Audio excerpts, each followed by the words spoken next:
Bienvenue dans Impact at Scale, le podcast dans lequel on décrypte les stratégies pour aligner impact positif et changement d'échelle. Je suis Adriana Peyruz, CEO des Impacteurs.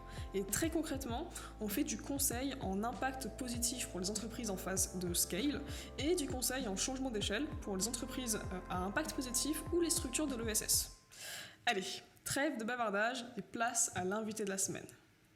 Bonjour Flavie. Bonjour. Enchantée et ravie de te retrouver sur cet épisode de Impact at Scale. Alors aujourd'hui, on va parler de Care News, du modèle économique des médias et de surtout votre croissance fulgurante ces dernières années. Fulgurante, je sais pas, mais volontiers. Écoute, est-ce qu'on peut commencer simplement avec une petite présentation ? De moi. Ouais. Bien sûr. Je m'appelle Flavie Després. Je commence à avoir une trentaine bien tassée. J'ai fondé Care News avec mon associé Guillaume il y a 8 ans. Avant, j'ai fait du mécénat d'entreprise, un peu de conseil. Je suis passée beaucoup, à ma petite échelle, par le monde associatif et plutôt les services politiques. Et avant, j'ai fait des longues études très tournées sciences politiques, humanité, intérêt général, avec un axe gestion des industries créatives et culturelles et politiques culturelles. Qu'est-ce qui t'a conduit à créer Care News du coup ? Toute une suite de choses. C'est pas vraiment une épiphanie, c'est la rencontre avec Guillaume, déjà. Moi, je revenais de Londres, où j'exerçais, je faisais du mécénat d'entreprise. J'ai quitté mon job, que j'aimais bien, mais je l'ai quitté. Je suis partie de Londres, je suis revenue en France. Et j'ai repris contact avec mon réseau, j'ai fait un peu de conseil. Il paraît que c'est comme ça qu'on dit quand on est entre deux jobs, donc tu dis pas que tu cherches un boulot, tu dis que tu fais du conseil, mais pour de vrai j'en faisais. Et le hasard des rencontres, dont Twitter, qui a joué un grand rôle, m'ont fait rencontrer Guillaume, qui avait déjà depuis quelques mois lancé le projet Care News, qui était un outil de mise en lien entre le monde associatif et le monde de l'entreprise, donc tout ce que j'aimais bien. Et en fait, pour la faire bref, parce que ça s'est vraiment passé très vite, assez vite, on a commencé à monter une ligne média avec du contenu, avec des articles, avec beaucoup de dossiers pédagogiques. Ça a pris très bien. C'est là qu'on s'est dit qu'il y avait quand même une place. Tout est une question d'itération. Et il n'y avait pas de médias dédiés à ces sujets-là. Pas de médias qui reprenaient plusieurs acteurs. Tu avais déjà des médias assez RSE, un peu humanitaires, mais aucun qui faisait le lien, et notamment avec le citoyen, le lecteur, lambda ou engagé. Et donc, de semaine en semaine, on s'est dit, en fait, il y a quelque chose à prendre. On a trouvé assez vite un modèle économique, ce qui, je pense, nous a conforté aussi sur la lancée du projet. Et en décembre 2014, on a sorti le premier journal papier, ce qui marque paradoxalement, alors qu'on est essentiellement en ligne, le début officiel de l'aventure de Care News le média. Care News le média, du coup le média de l'impact, de l'ESS. Des acteurs de l'engagement, c'est notre baseline, exactement. Mais on traite, en fait, derrière mon engagement, on a choisi ce nom un peu global parce qu'on a commencé avec une ligne très asso-mécénat. Mais comme c'était dans un temps que les moins de 20 ans peuvent pas connaître, mais c'était vraiment plus à l'ancienne, c'était des grosses fondations d'entreprises qui faisaient des dons à des musées, à des ONG. Il n'y avait pas très peu d'entrepreneurs sociaux, si ce n'est tous les historiques très gros acteurs de l'insertion et des coopératives, mais la Startup Nation for Good était émergente, petit émergent, quoi. Et en gros, on a choisi engagement parce que ça recoupe pour nous vraiment l'engagement des entreprises, l'engagement des associations, l'engagement des citoyens. Et ça va de l'impact à l'humanitaire en passant par la RSE, le bénévolat et tous les sujets. Très clair. Et aujourd'hui, Care News, si tu pouvais me donner quelques chiffres qui permettent de prendre connaissance de l'ampleur. Alors, tu peux avoir des chiffres d'audience. Ouais. Où on est en croissance de plus, je dirais, 40%, selon les supports. On est à 1,8 million de pages vues pour presque 1 million de visiteurs uniques sur l'année jusqu'à juin dernier. Je te donne des chiffres qui datent de quand il faisait beau. Et en termes de business, on est pareil sur une croissance qui est similaire. où on est vers 750 000 euros de chiffre d'affaires. Là, pareil, notre exercice qui s'est terminé. Et normalement, on dépasse plutôt largement le 1,1 million, le 1,2 million cette année. On est 10 personnes en CDI, ce qui commence à faire une petite équipe de foot.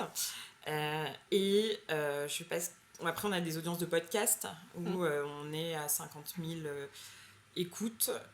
Et surtout, on a 1000 blogs Care News, donc 1000 membres qui soient très grandes entreprises, petites entreprises, grosses assos, petites ONG, qui publient tous les jours. Donc ça fait une communauté. Quand tu prends les réseaux sociaux, le podcast, les lecteurs et tous ceux qui sont sur le site, ça commence à faire un certain nombre de personnes. Ouais, carrément. Donc là, tu parlais de plus 50% par année, grosso modo, sur l'audience. Ouais, 40 selon les supports, c'est... 40 à 50% de plus sur l'audience et aussi sur le chiffre d'affaires. Et on n'a pas fait exprès, c'était pas une volonté, mais on s'est aperçu que c'était notre trend de ces 2 dernières années. Alors justement, qu'est-ce qui a changé ces 2 dernières années pour justifier ces chiffres-là ? Alors, il y a plusieurs choses. Je pense que le Covid a marqué, on pourra y revenir, mais a marqué un très grand tournant chez nous. Il y a malheureusement l'ambiance, les besoins sociétaux, les besoins des consommateurs, les besoins des collaborateurs des entreprises, les ressources qui sont décroissantes, des associations qui ont du coup besoin de plus communiquer pour maintenir en fait leur niveau d'implication et d'aide qu'elles donnent aux bénéficiaires. Donc je pense que l'angoisse écologique, la crise des inégalités, l'engagement aussi, on a beaucoup de... Care News, c'est assez jeune comme lectorat, donc je pense que ces générations de personnes engagées ont aussi fait que le message avait besoin de grandir plus. Les entreprises se sont aussi, toi-même tu sais, emparées de quelque chose où elles ne peuvent pas ni ne rien faire, ni ne rien dire, parce qu'elles sont sollicitées, attaquées, plébiscitées, selon les mots qu'on choisit, mais de toutes parts. Donc le contexte, clairement, qui a du coup rendu très pédagogique ce qu'on faisait. Là où il y a 8 ans, je pense que les gens écarquillaient grand les yeux en se disant « mais qui sont ces gens ?» Voilà, les lecteurs, le contexte, les besoins des entreprises et des associations, et nous aussi, en interne, où je pense qu'on a réussi à affiner ce qu'on proposait en éditorial, de ce qu'on proposait en audio, et aussi l'offre, on pourra revenir dessus si tu en as l'envie, de services et notre modèle économique.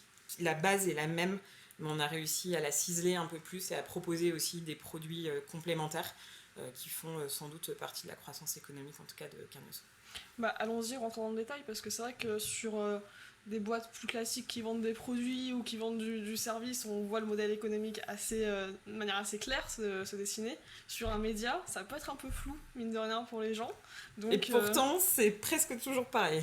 Écoute, alors quel est le modèle économique de Care News ou des médias en général ? Les médias en général, tu as plusieurs modèles. Tu as le lecteur, donc tu t'abonnes contre souvent une somme mensuelle ou au numéro cité en kiosque pour avoir de l'info. Ça, c'est Le Monde, par exemple. Il t'en a aucun qui est un modèle unique, je pense. Okay. À l'exception, mais je ne veux pas me tromper, peut-être de Socialterre qui à un moment avait vraiment basculé. Mais j'espère, Olivier corrigera si jamais il voit cette interview, mais qui pour moi était l'un des seuls dans les médias engagés, qui est peut-être ce que je connais le mieux, qui ne vivait que de son numéro, de sa vente d'informations. Ensuite, tu as soit les médias gratuits dont on fait partie, et là ce que t'offre c'est de la visibilité, de la pub. Nous on vend ça sous forme de blog, donc c'est une espèce de pub rédactionnelle réinventée. C'est le modèle de pas mal de médias, ils appellent ça des contributeurs, des membres, dont tu choisis l'appellation que tu leur donnes. Nous, ce sont des membres, des contributeurs externes, et là les gens payent pour être visibles. T'en as qui cumulent les deux, donc ils ont un mix de... Souvent ils font du freemium, donc ils sont gratuits pour certains articles, payants pour d'autres, et ils vendent de la visibilité. Et après, il y a vraiment, et ça c'est beaucoup moins connu du grand public, j'entends, tu as une vraie ligne agence. Tu fais du contenu pour le compte, tu fais le site internet tu fais de l'animation, ce qui se rapproche assez fort d'un modèle événementiel. Donc, ce que tu fais, c'est des conférences, mais la vérité, je pense pas me tromper en me disant que tout le monde matine en fait son modèle économique de plusieurs lignes d'entrée. Le Covid a décimé tout ce qui était événementiel, donc tout le monde fait, j'imagine, et je parle sous le contrôle de gens qui ne peuvent rien contrôler à ce moment-là, mais beaucoup de... Voilà, tout le monde mélange. Et il y a... Et après, il y a les subventions. Mais ça, je les mets un petit peu à part, et en plus, elles concernent vraiment très peu nos types de médias qui ont des sujets engagés.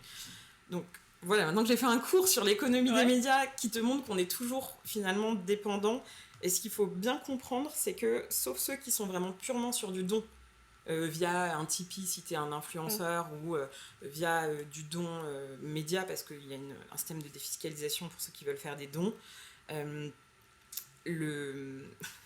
Voilà, le nerf de la guerre étant l'argent, on est quand même plutôt tous avec des bénéficiaires qui sont les lecteurs. Mais du coup, on a une double clientèle, tes lecteurs, parce que le but du jeu, c'est que tu produises une info qui leur soit utile. Et en fait, tu as un client parallèle qui est souvent les grandes entreprises, ou dans notre cas, entreprises et associations.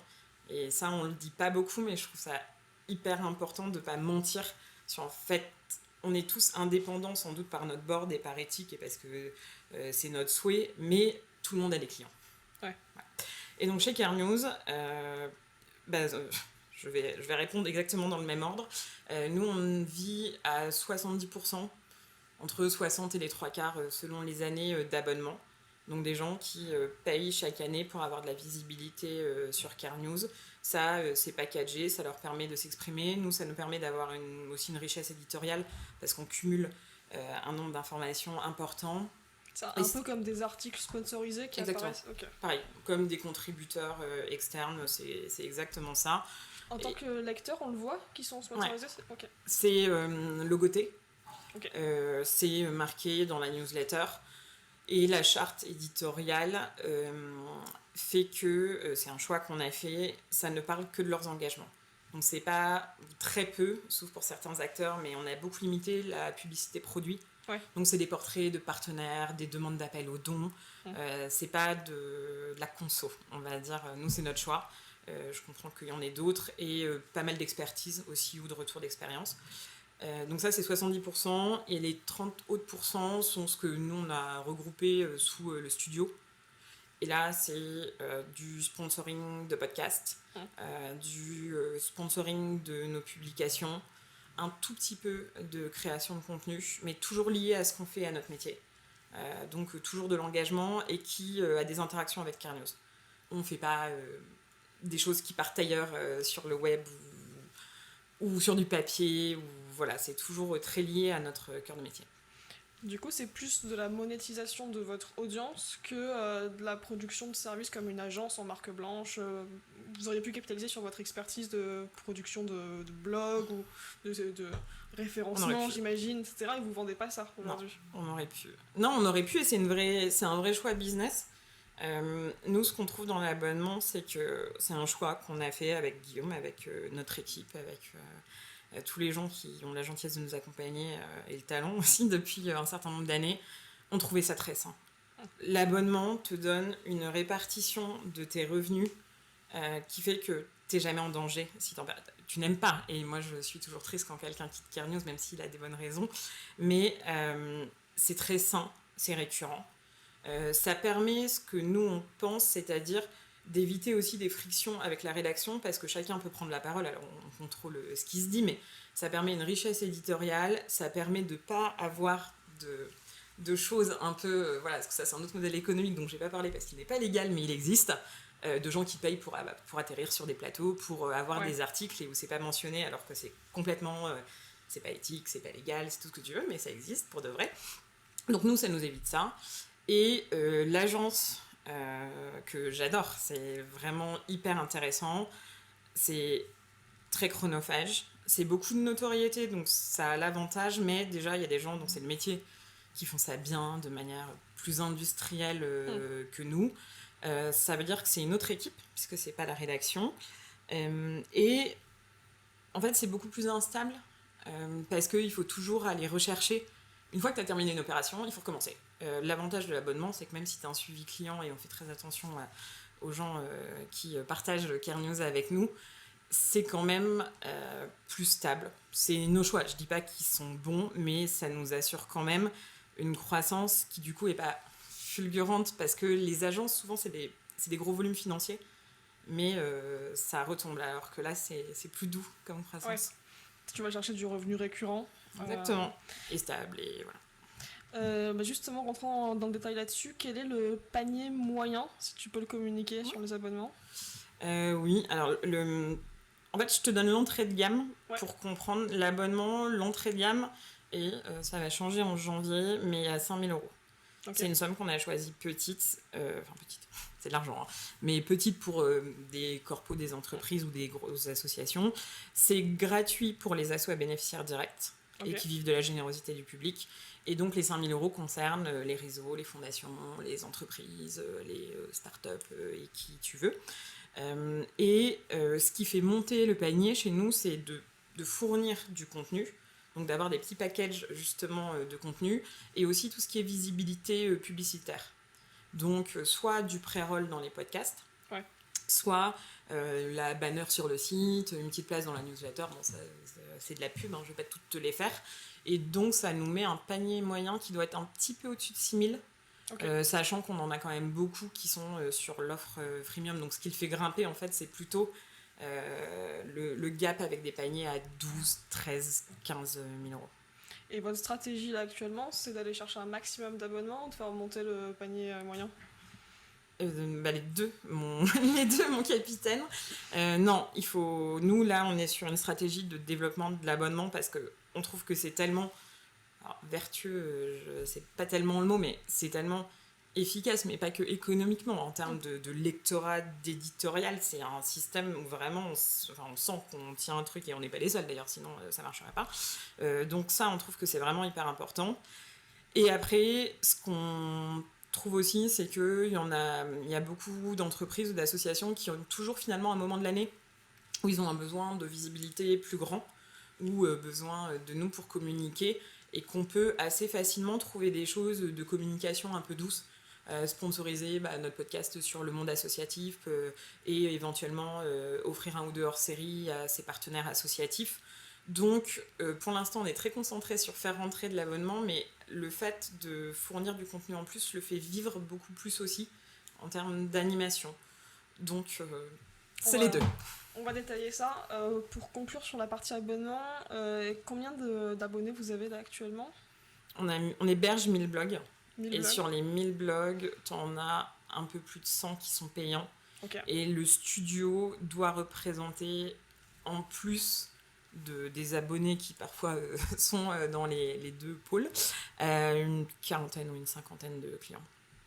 Bon, c'est ma petite casquette marketing qui ne peut pas s'empêcher de te demander, est-ce que vous avez mesuré le taux de churn, enfin le taux de rétention des abonnés d'une année sur l'autre?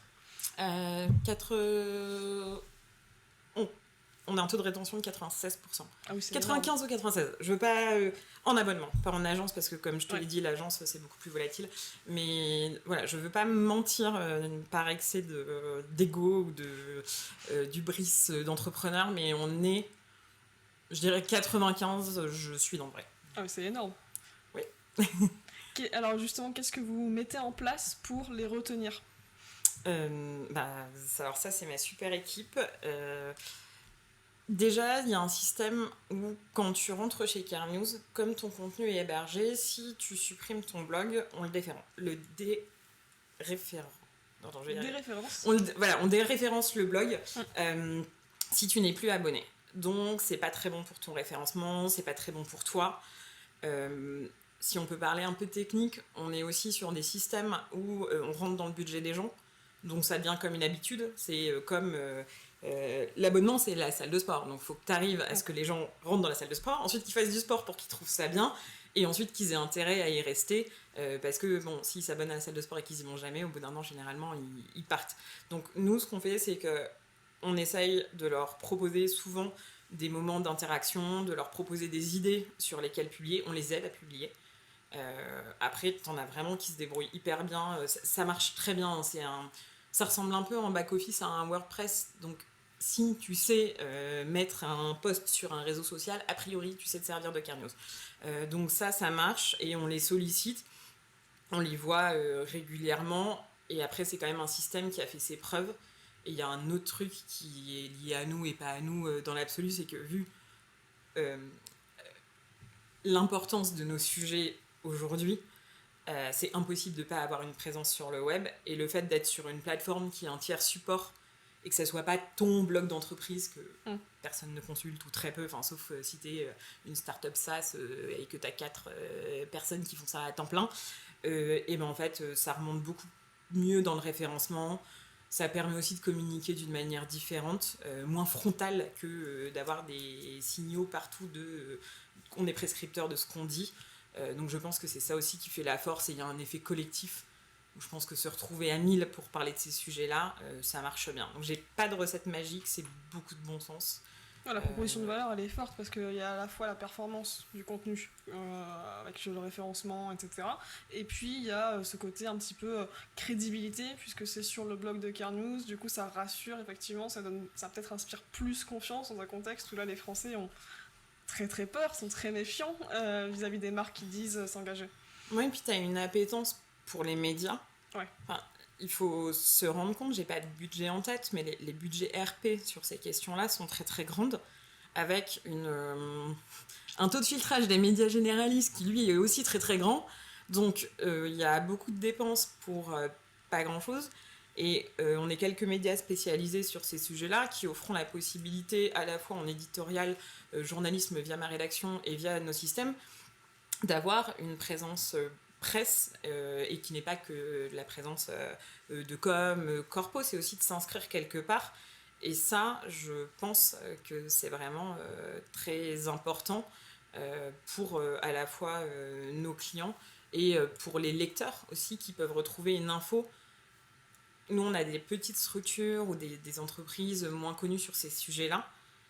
Alors, il y a le boulot de la rédac qui est dédié à ça, et sinon, on n'avait pas ces contributions externes. Je pense que personne n'aurait... personne, c'est très prétentieux, mais peu de gens auraient l'occasion de tomber sur ce type d'infos, alors qu'il me semble extrêmement important de donner la parole, et ça, c'est vraiment une volonté depuis toujours, aux plus petits comme aux plus grands. Voilà, ça c'est la mission de Care News, et c'est là-dessus aussi que vous évaluez votre impact en tant qu'acteur de donner engagé. La parole à tous. Ouais, ça m'a toujours semblé extrêmement important, parce que sinon c'est soit ceux qui ont de l'argent, soit ceux qui sont hyper bons en médias. Le média, c'est un système vertueux sur plein de choses, mais un peu paresseux aussi. T'en as un qui fait un plateau, il en fait 10 dans la foulée. On a... voilà, tu sais, je sais, quand tu fais des podcasts, t'as des gens que t'as hyper envie d'avoir, et puis après ils vont partout, du coup t'es à la fois content, mais en même temps c'est un peu lassant. Donc comme on est sur des sujets, pas de niche, mais c'est pas comme si les gens faisaient tous les grands plateaux et puis le message réussit à être réparti. Mais oui, il y a c'était une volonté chez nous, parce que les associations, c'est 1,5 million d'associations en France. Alors bien sûr, elles font toutes des choses très différentes, mais et les Français, ils connaissent 5 grandes ONG. Il y a une étude sur la présence des fondations dans les médias, à part les fondations culturelles, et éventuellement 2-3 fondations de gros groupes du CAC 40, parce que sans doute ils imaginent qu'il y en a, mais il n'y a pas, et les gens connaissent pas. Donc nous, notre job, c'était effectivement de donner à lire et la parole à tous. Très clair. Alors à travers ton discours, j'ai cru deviner que vous passiez sur les lignes budgétaires des services communication. Ça dépend.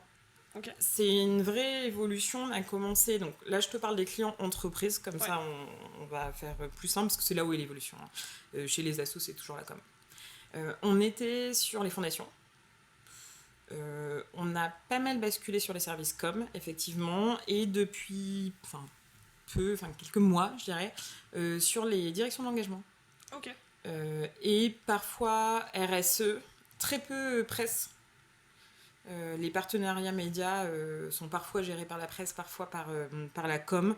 J'ai pas de répartition exacte à te donner, donc je voudrais pas donner de bêtises, mais en tout cas, ce qui est sûr, c'est qu'il y a une évolution vers on est plus face à des professionnels de la com, donc c'est le job à temps plein. C'est pas que les personnes d'avant n'étaient pas talentueuses, mais c'était une de leurs casquettes, alors que là, on est face à des départements dont c'est le boulot en temps plein.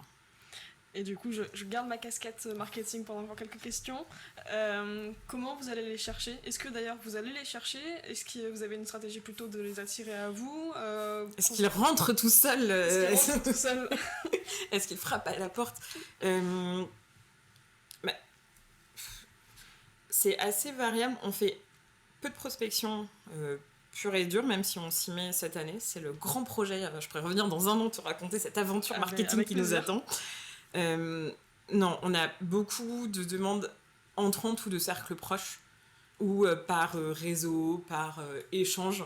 Tu es en face de quelqu'un qui a un besoin, toi, tu as une solution, ou ils te connaissent parce qu'ils te lisent, et du coup, ils se disent « Ah, mais j'aimerais bien faire partie de l'aventure ». Donc, sur ceux qu'on a aujourd'hui, il y en a quand même une bonne moitié, voire les 3/4, qui viennent du fait qu'ils lisaient Kernews, que nous, on les connaissait parce que ça fait 8 ans et que c'est pour l'instant encore un petit monde. Donc, c'est pas des demandes entrantes franches, c'est pas de la prospection franche, c'est plus de la bascule de réseau. Sur le studio, on fait 0 démarchage. C'est vraiment des histoires de rencontres, de besoins, de prise de parole, de co-construction, de podcasts. Par exemple, on vient d'en sortir un qui s'appelle Entrepreneurité avec la Fondation Entreprendre sur la solidarité entrepreneuriale. Et c'est vraiment une question de comment j'ai tel message qui est beau, j'ai envie de le porter. Bah tiens, ça tombe bien, c'est notre métier. Et on a le support qui va bien avec et ça donne quelque chose de très beau. On est tous très fiers. Donc pour l'instant, c'est plus comme ça. Après, on est un petit peu approché, mais un petit peu, hein, donc ne nous affolons pas, par les services com et presse qui surveillent leurs stats, leur référencement, et que ça peut intéresser. Donc on a de plus en plus de demandes, un peu comme les influenceurs, de demandes de kit média pour parler. Et souvent, c'est quand même plus sur des stratégies globales. Donc on est très peu approché, sauf pour les espaces de visibilité, mais tu as rarement quelqu'un qui dit j'ai ce moment-là très précis, sauf pour l'événementiel. Donc il faut absolument que j'en parle. C'est plutôt comment on peut rentrer dans une stratégie de long terme. Et c'est souvent des acteurs qui travaillent avec des structures comme les nôtres, plutôt sur le long terme. Mais là, janvier, comme on a une prévision de croissance assez grande, là, on va aller démarcher, ou du moins rencontrer, dans un premier temps, des acteurs qu'on a un peu moins dans notre viseur pour l'instant, mais dont on sait qu'ils nous lisent et sur lesquels on écrit d'ailleurs. Ok, très clair. On a bien creusé le modèle de l'abonnement. Tu disais que là, l'objectif, c'est aussi de faire un petit peu d'upsell sur ceux qui sont abonnés, ou en tout cas de proposer d'autres activités, d'autres services complémentaires. Oui, parce que ça nourrit l'abonnement. Ouais. En fait, comme l'abonnement est tout nu, c'est vraiment un accès en toute autonomie où tu dois mettre ton propre contenu et travailler toi-même, en quelque sorte. Ouais. On t'offre l'entrée, mais c'est toi qui fournis. Ce qui nous semble important, et on a vu que c'était aussi une des clés de la réussite, c'est d'aider les entreprises, soit à construire, soit à écrire, soit à enregistrer, si c'est de l'audio ou de la vidéo, du contenu, que ce soit pour les assos comme pour les entreprises d'ailleurs, qui servent leur stratégie, ce qu'elles ont à dire, leurs partenaires, les moments forts autour d'événementiels. Et ce dont on s'est aperçu, c'est que soit ils avaient besoin de visibilité à l'année, donc on a lancé par exemple de la visibilité sur des pages thématiques, ou si ton ONG, sa cause principale, c'est l'accessibilité à la santé. Sur tous les articles santé, tu vas avoir en haut sur Care News une petite banner qui va renvoyer à ce que fait ton ONG. Ça peut être un appel aux dons, ça peut être un appel à juste voir ce que tu fais. Donc ce qu'on a compris, c'est que, à quelques exceptions près, plus on accompagnait les abonnements aussi et qu'on les incitait à faire du contenu et à en publier, mieux ça marchait. Après, on le pousse que si c'est nécessaire, parce qu'en revanche, on a une vraie politique d'utilité, de commercialisation responsable, et on refuse tous d'ailleurs, de vendre des trucs qui ne servent à rien.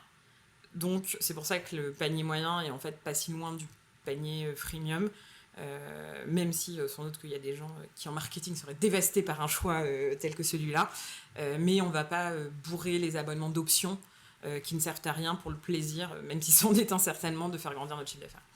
Très clair. Quels sont les autres axes explicatifs selon toi de votre croissance là, sur les dernières années ? Euh, bah, le Covid nous a rendus beaucoup plus performants en interne. Je pense que ça a été aussi un moment où, enfin, à part l'effet stupeur, tremblement et tout ce que ça a créé de désastreux pour la planète et pour la société, on s'est vraiment, pour le coup, regardé le nombril et regardé les autres. Et ça nous a permis, de faire le tour de nos partenaires pour savoir ce qu'ils avaient envie. Et juste avant le Covid, on avait mis en place un premier comité des parties prenantes. Donc ça nous a semblé assez nécessaire pour faire des choses sans doute plus adaptées. Parce que quand tu es entrepreneur, parfois, tu trouves que tu as une idée vraiment géniale et tu avances vraiment dessus. Et sauf que tu te dis, mais pourquoi ça marche pas? Et jamais ça devient l'idée qu'en fait, ça n'est pas utile ou que c'était pas le bon truc.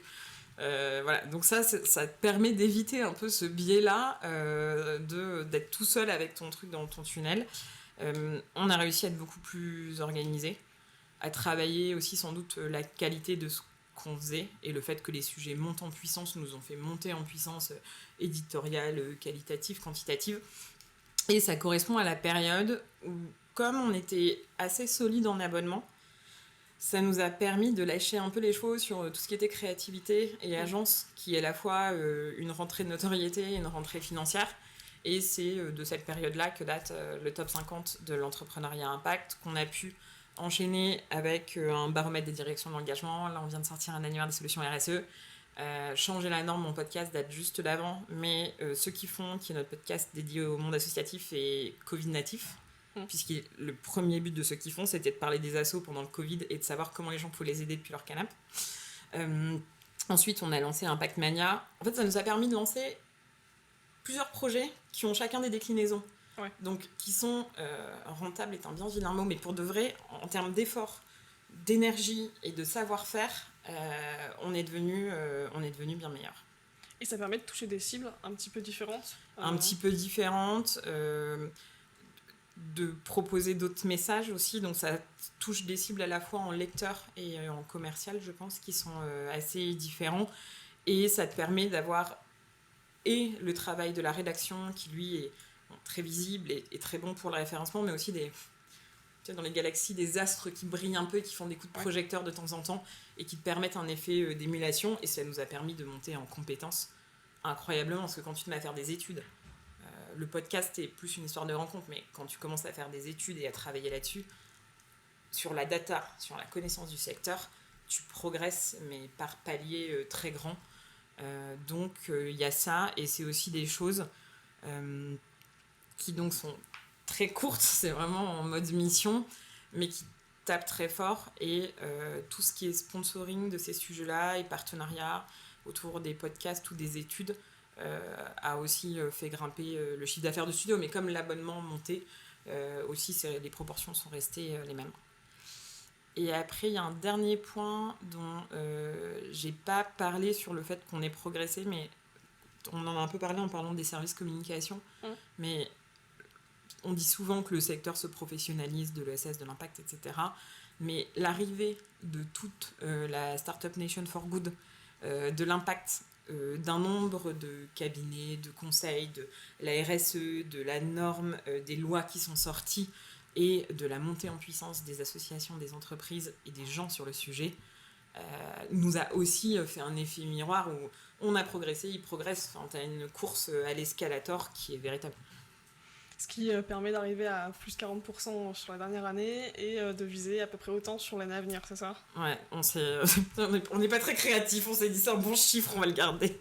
C'est un bon rythme de croissance, ça permet aussi de bien gérer la croissance en interne et de se préparer à la suite. Ouais, ça n'empêche pas d'avoir des petits toboggans parfois, mais oui, c'est un bon chiffre. Après, c'est quand même du boulot. Et puis, tu construis toujours l'avion en volant. Enfin, beaucoup moins maintenant. Et depuis le Covid, on s'est armé, mais en orga, on est devenu redoutable. Et pas que sur le studio, sur l'abonnement. La gestion du suivi client, la gestion des publications, le rythme des contributions et tout, maintenant c'est géré de main de maître, et grâce à un certain nombre d'outils aussi, il faut pas se mentir, qu'on n'avait pas avant parce que ça nous prenait plus de temps de le comprendre qu'il soit efficace, alors que maintenant c'est l'inverse. Maintenant qu'on a essuyé les plâtres, tout est très efficace. Donc oui, on est mieux outillé, et ça permet de gagner en puissance, ça c'est sûr. C'est quoi les gros challenges que tu as dû relever, toi, en tant que DG d'une boîte qui croît, là, depuis quelques années, d'une manière assez importante? Alors, tout est challenge et rien ne l'est, mais bon, tout est facile et rien n'est facile. Hein. Je crois que le studio, c'est un challenge de gestion de qualité produit et de livrer à temps et que ça épuise pas les équipes.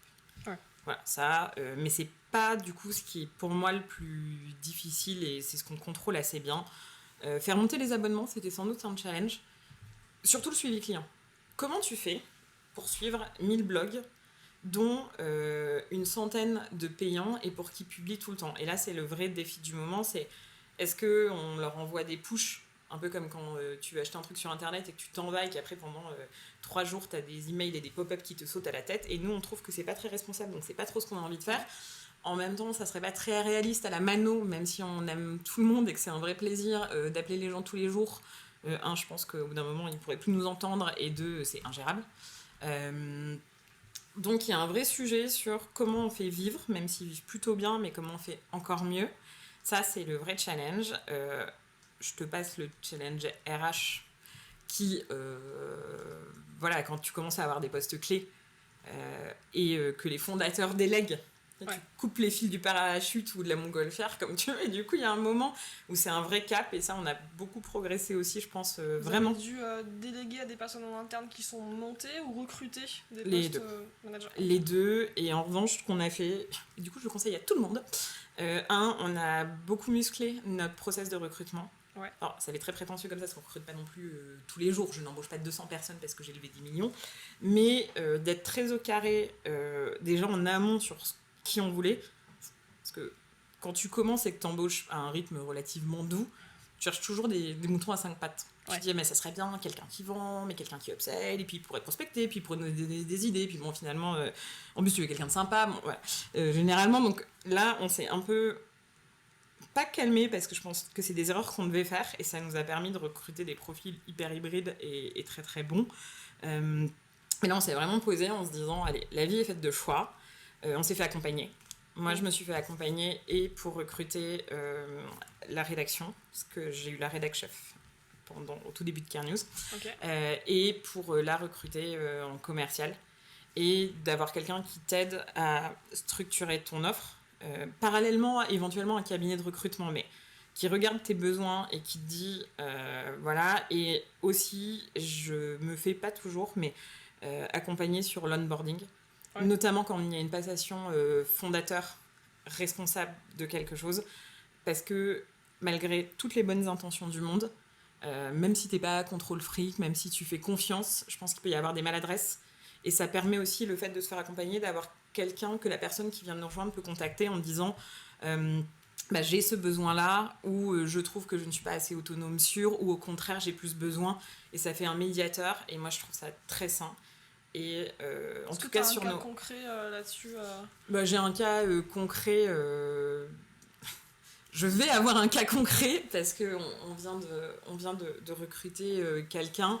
Et en tout cas sur la rédaction, pas forcément en front, mais moi je me suis fait accompagner pour la rédaction en chef, notamment pour l'arrivée de Christina, qui est la rédactrice en chef actuelle de Care News, et d'avoir quelqu'un, voilà, on a listé les choses et on se disait au fur et à mesure, mais ça tu peux lâcher, ça continue, ça il faut faire un point hebdo, ça peut passer à du mensuel. Et moi j'ai toujours eu besoin en tant qu'entrepreneur de me faire accompagner, parce que t'es très seul même quand t'es deux.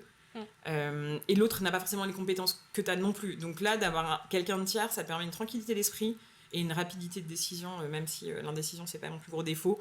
Et ça, je trouve que ça sécurise. Et il y a un moment de croissance où il faut partager et les décisions et j'allais dire le pouvoir, la gouvernance, tout ce que tu veux, et d'avoir des gens qui interviennent, que ça soit un board. Ça marche très bien pour, je pense, les jeunes entreprises ou les jeunes assos, ou des gens ponctuellement que tu peux appeler. C'est des vraies ressources extrêmement précieuses, et à condition de bien le faire. Parce que se faire accompagner pour faire la tête de mule et ne rien écouter, ça, je pense que ça ne sert à rien. C'est comme les incubations dans lesquelles t'es pas investi. Je te passe les mauvaises, mais voilà. Donc ça, c'est un vrai truc. J'ai pas assez de recul sur les récentes pour te dire à quel point ça a été bien sur le long terme, mais sur le court terme en tout cas, je pense que pour les candidats, comme pour les nouveaux arrivants, comme pour nous et pour toute l'équipe, Ça a été en tout cas et agréable et professionnel, et ça nous a permis de rentrer beaucoup plus vite aussi dans le feuilletage. Et un onboarding du coup maintenant chez Care News, ça prend combien de temps très concrètement? Bah, là, le prochain, on s'est donné 2 mois pour que le poste devienne très opérationnel. C'est quoi les grosses étapes? Bah, ça dépend beaucoup des postes. Sur la rédac chef par exemple. Alors, Christina, Christina, elle prenait la suite de quelqu'un. Donc, tu as la période de transition. Ensuite, sur les nouveaux arrivants, sur des postes qui sont pas responsables de pôle, il y a tout un process de rencontrer tout le monde. Ça, on fait très attention, notamment pour ceux qui sont avec nous peu de temps, comme les stagiaires ou les alternants. Il y a un onboarding de prendre un café avec tout le monde, que chacun explique bien ce qu'il fait.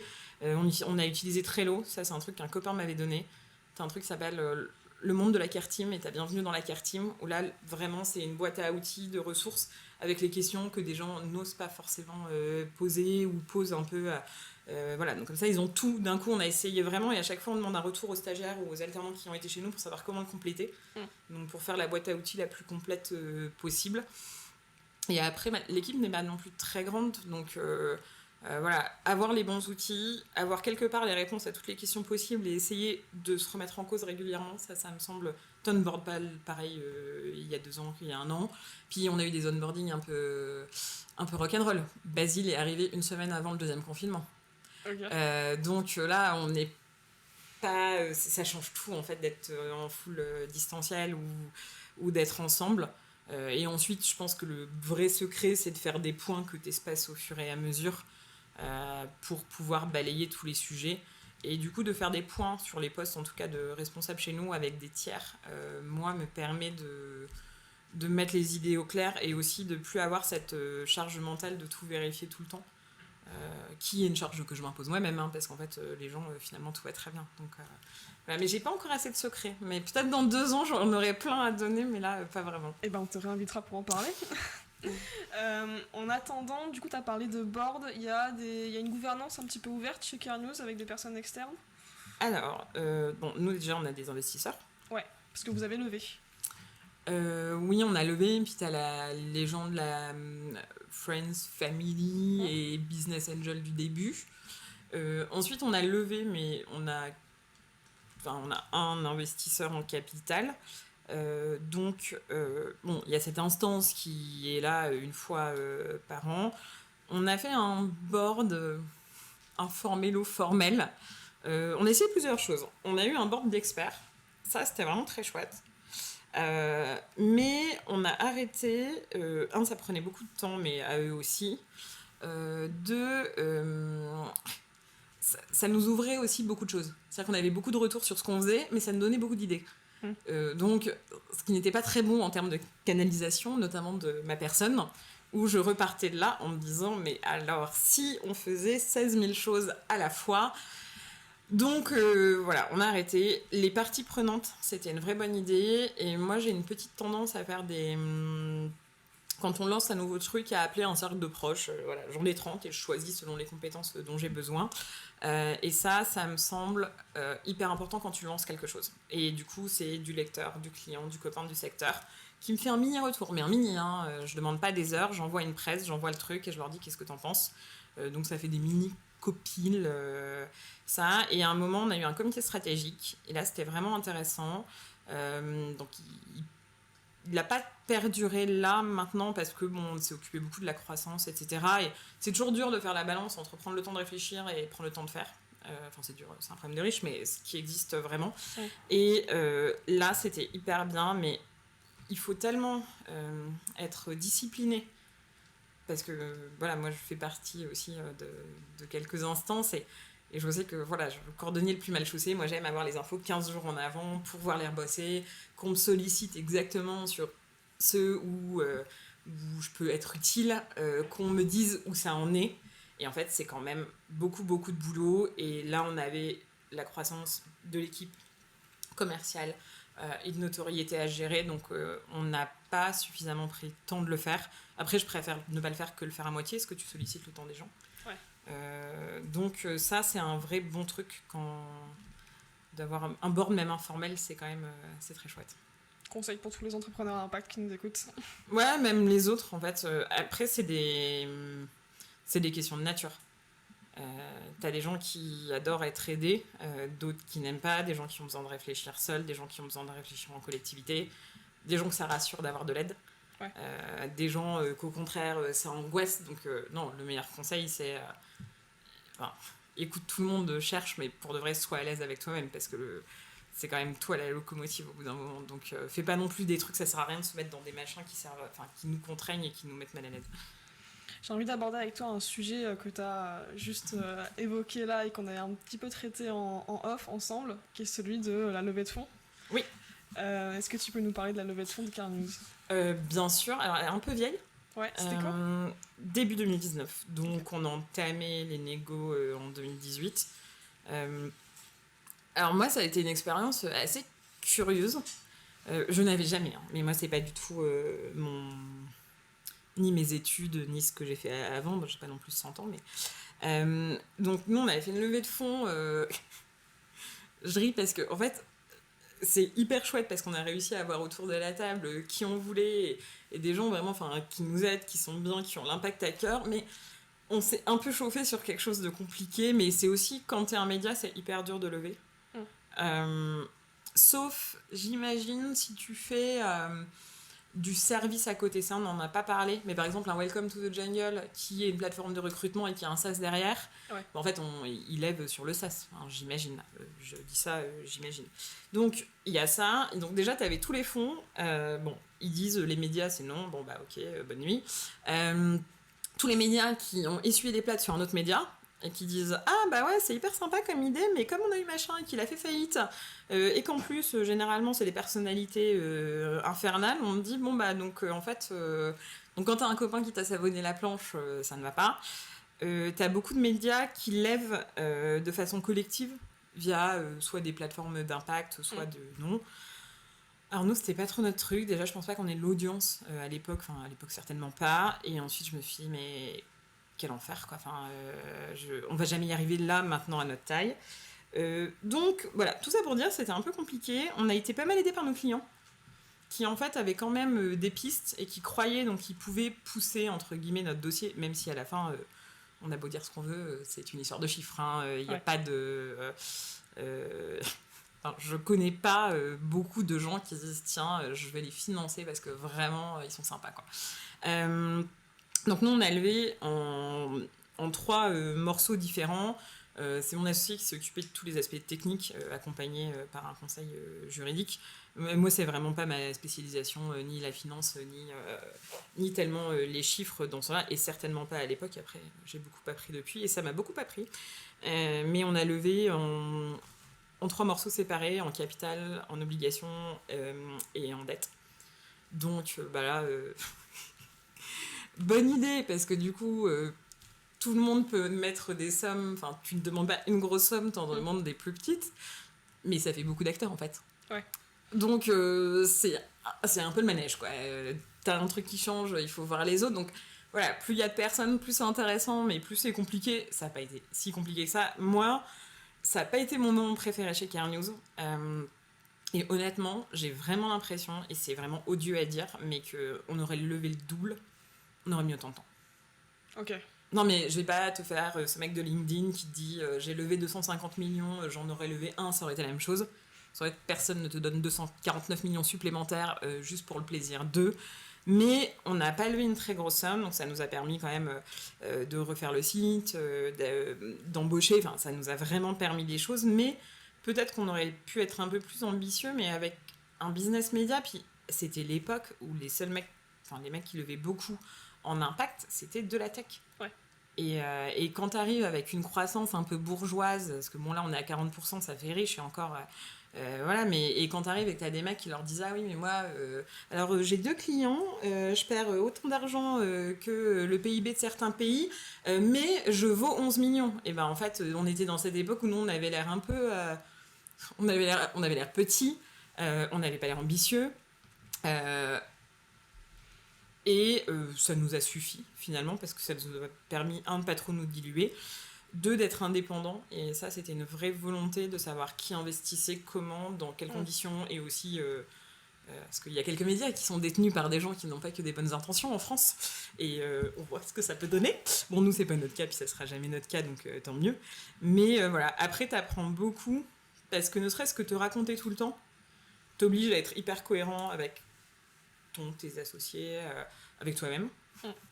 Et c'est un peu une école, l'interrogation permanente sur des chiffres, sur tes ambitions, ça te solidifie un peu le cuir. Ouais. Et pour de vrai, je pense que tout était assez bienveillant. On n'a pas été challengé en mode cow-boy, comme ces questions, c'est quoi vos 3 plus gros défauts, des entretiens d'embauche ou les boîtes qui embauchent en disant tu es seul dans une pièce avec un verre d'eau, comment tu fais pour sortir. Nous, c'était plutôt des vraies questions, mais parfois avec des tons très institutionnels. Je suis une femme, j'étais plus jeune qu'aujourd'hui. Ouais. T'étais en face d'hommes de 40-50 ans, j'imagine. Un peu de femmes, mais oui, bah, c'est très blanc, c'est très quinca, c'est très costume. Donc j'y suis pas allée avec un pull Polly Pocket, hein, mais il y a quand même quelque chose. Et dans les gens qui m'ont entourée pour la levée, parce que j'ai demandé des conseils à des copains, donc t'as ceux qui rentraient hyper dans le moule, école de commerce, machin. Et après t'en as aussi qui sont allés, mais sur qui ils étaient. Ce qui est un autre genre de responsabilité. Ouais. Parce que t'y vas, c'est de l'évangélisme, quoi. Tu te dis, mais attendez, vous vous rendez pas compte, ce que je fais est incroyable. Qui je suis est la meilleure personne pour le porter. Croyez en moi. Donc nous on a trouvé un mélange de vrai business qu'on a respecté d'ailleurs, de business model, et après on avait un vrai argument qui était le timing. Donc c'était avant le Covid, mais c'est l'époque, et ça c'est un argument que j'ai sorti en réunion beaucoup. Les obligations à la RSE commençaient, il y avait les premiers podcasts qui ressemblaient à changer la norme, ou des émissions. C'était le boom des entreprises à mission aussi à ce moment-là, je crois, à peu près. Non, c'est un peu avant, mais bon, c'était dans les tuyaux, et tu avais aussi en termes de médiatisation un intérêt qui est toujours pas assez grand, mais voilà, il y avait un temps, et nous, ce qu'on disait, c'est en fait, les grands médias vont s'en emparer, sans doute pas assez, ou pas d'ailleurs, j'en sais rien, donc ça, c'est un champ concurrentiel de CareNews. Il va y avoir d'autres médias ou des filiales de médias qui vont être créées, mais avec déjà de l'argent de départ qui va exister. T'as tout ce qui est agence, que ça soit de la prod ou du réseau ou de l'événementiel, qui a une façade média, qui te permet, faire du contenu, c'est quand même un très bon moyen d'avoir des clients, ou du moins d'ouvrir des portes. Donc voilà, je vais pas te contredire. Non mais voilà, donc on avait une question de timing, et je pense que c'est ce qu'on a mis en avant, et c'est ce qui nous a permis de déclencher les choses, plus voilà, les chiffres. Et moi j'ai un associé qui est assez bon, qui est vraiment bon technicien, et qui du coup a su aussi faire comprendre le modèle derrière le média qui faisait peur à des tablées entières de personnes. Est-ce que c'est quelque chose que vous aimeriez refaire, levée des fonds? Est-ce que c'est dans les tuyaux ou pas du tout? C'est une vraie question qu'on se pose hyper souvent. On sait ce qu'on fera pas. Nous, on a décidé, mais c'est par efficacité, hein. On n'ira pas ou très peu chercher de la subvention. De toute façon, on a peu de chance, mais ça peut être des gros montants, enfin pour nous tout du moins. Donc on en a touché un peu pour, notamment au moment de la refonte du site, etc. Parce que bon, la France, c'est quand même un beau pays pour les médias, même si j'ai quelque chose à dire sur l'orientation de ces fonds. Mais peut-être. Après, il faudrait savoir pourquoi. Et là, comme on arrive à grandir sur nos fonds non propres, mais existants, ce qui est vrai, c'est que l'enjeu est devenu important. Il faut vraiment qu'on grandisse, et notamment, on est à un stade où le volume administratif et financier est peut-être trop gros en énergie par rapport au temps qu'on pourrait mettre à faire ce dans quoi on est vraiment bon. Donc il y a ça. Il y a aussi tout ce qu'on pourrait lancer de nouveau. Voilà, et ça, des idées, on en a plein. Donc en fait, la question, c'est une question permanente, notamment pour pouvoir appuyer un peu plus sur la pédale ou pour lancer des nouvelles choses. Après, il faut vraiment calculer, et ça, c'est des décisions qu'on n'a pas encore prises. Combien de temps est consacré? Parce que c'est très, très, très, très chronophage. Qui y va, et du coup, ça veut dire que tu t'enlèves une partie de tes ressources pendant un moment. Et pourquoi la levée il y a 4 ans, comme c'est un chiffre d'affaires qu'on est censé faire sur 3 mois et que ça me reprendrait 9, Ouais. Voilà. Après, une levée plus ambitieuse, on n'est pas... Non, mais c'est pas... là, maintenant, c'est pas la manière qu'on a choisi pour grandir. Ok. Bah écoute, j'ai envie de t'inviter à peut-être revenir dans un an pour faire un bilan volontiers. Et est-ce que tu souhaites partager quelque chose pour conclure cette émission ? Non, informez-vous bien. ça me semble, que ça soit sur l'impact ou sur d'autres choses, il faudrait comprendre comment fonctionnent les médias en France. Et je ne te parle pas du médium dans sa globalité, tous les contenus qui traînent, mais il y a une ambiance, mais vraiment très électrique sur les sujets, notamment de RSE, où t'as très peu de juste milieu, nous on essaie de le trouver, mais entre un énorme greenwashing des familles qui est plus gros que toutes les maisons de France réunies, et des espèces d'attaques, mais il faut voir que le monde change, mais hyper lentement. Donc en fait, ça sert à rien de tirer à bras raccourcis sur des énormes structures qui... en fait, pour de vrai, déjà, je pense que ça leur fait absolument rien. Et deux, c'est pas comme ça qu'on change les choses. Et voilà, il faut bien s'informer, parce que pour prendre les bonnes décisions, je crois qu'il faut avoir en tête tous les éléments. Et c'est pas forcément facile avec la multiplication des messages, mais nous, en tout cas, on essaie raisonnablement de faire notre part. Bah écoute, merci beaucoup pour ce message. Merci à toi. Merci pour ta présence et à très bientôt. Avec plaisir, à bientôt. Boum, l'épisode est fini, mais on va envoyer à nos abonnés une ressource complémentaire de folie. Du coup, si t'es pas abonné, clique sur le lien en description. Et si t'es déjà abonné, bah tu gères. Bref, on t'aime d'amour. Merci et à très vite.